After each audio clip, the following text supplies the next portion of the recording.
Hi, welcome back to my channel. I was sorting through my bookshelves the other day and I realised that I own a few copies of some books, so I thought it'd be fun to do a video of which books I own multiple copies of and why. First up is Wuthering Heights.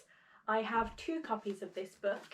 This is a Reader's Digest edition and this one is a Twilight edition. I was given this one first. I got this book in Christmas 2014. It was a gift off my nan and granddad. And this one I found last year through lockdown when book shopping was my therapy. I love Wuthering Heights. It's one of my favourite classics. And I also love Twilight. It was a huge book in my teenage years. So when I found out they had these Twilight themed editions of the classics, I just couldn't resist, and it was like £1 secondhand as well, so it'd be rude not to. Up next is Pride and Prejudice. I have 3 copies of this book. This one was the one that I studied with in school. It still has all my notes and my stickers throughout, which is a bit cringy to read now, but I think I was meant to give it back. It's mine now. The second book is this tiny, I'm not sure what edition it is, but it came in a box set with all of Jane Austen's works and it's got really pretty gold leaf edges. I got it for all the other editions because I don't own any other Jane Austen books, so it was nice to get that box set and complete the selection. And finally, I have this edition of Pride and Prejudice. It's very thick.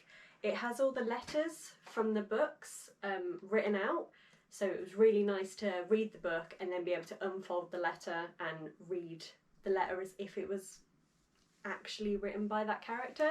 It just added a really fun twist to rereading an old favourite and an old classic. Up next is Hogfather by Terry Pratchett. I own 3 copies of the actual novel. But it was also turned into a TV show in 2006, so I own a copy of the illustrated screenplay from that TV show, and I also own a copy of the play. It got adapted for stage, and look at how small and cute that is.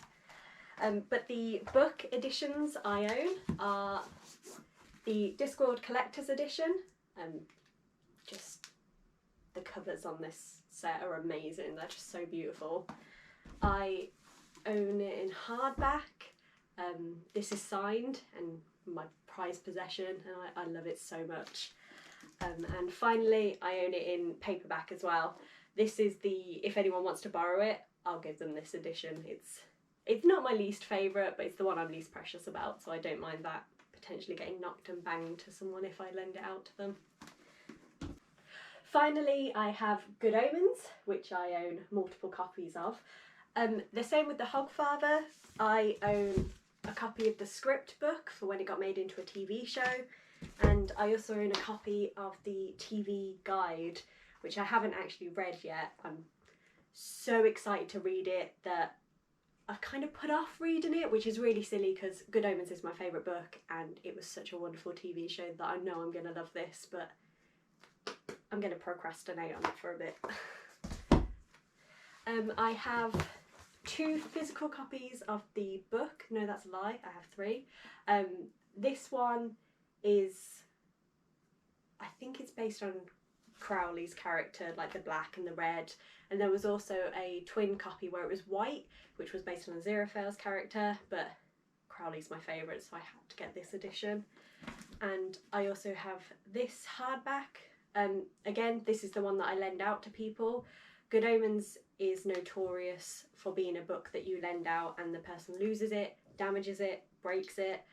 So I have this copy which is really beat up and battered, and if someone accidentally loses it one day I can just buy my own copy. But yeah. Finally, I have this big beast copy of Good Omens.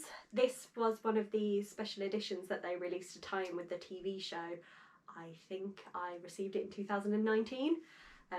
It's my most prized possession and I love it so much. Yeah, I'll show you it.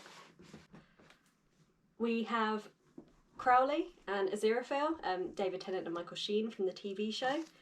And then we have this amazing copy of Good Omens with gold leaf edges. It's also signed by Neil Gaiman and Paul Kidby, who did the illustrations. It's just so pretty, the illustrations throughout. Yeah, I haven't actually physically read this copy yet. I'm a bit scared to open it because it's so nice. It also came with some things from the TV show, which I won't open because it's full of little bits and we'd be here for an hour. But there's also a copy of Neil Gaiman's original concept for Good Omens. Originally it was going to be called William the Antichrist, and this he sent round to loads of his author friends. And Terry Pratchett eventually came back to him and said, "Are you going to write this book or not? Can I have it?" And Neil Gaiman was like, "Oh yeah, I will write it. Let's write it together." And that's kind of how Good Omens came about. So I'm so glad Terry Pratchett responded to Neil Gaiman, because Good Omens is my favourite book in the whole entire world, and I think everyone should read it at least once. That's most of the books I own multiple editions of. There are a few more, but they're not as interesting. I hope you enjoyed, and let me know if you've read any of these. Let me know which cover was your favourite. Hopefully see you next week. Thank you, bye.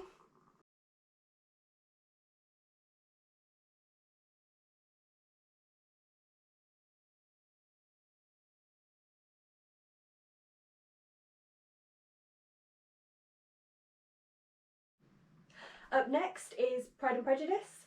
I have 3 copies of this one, 2 copies of this one.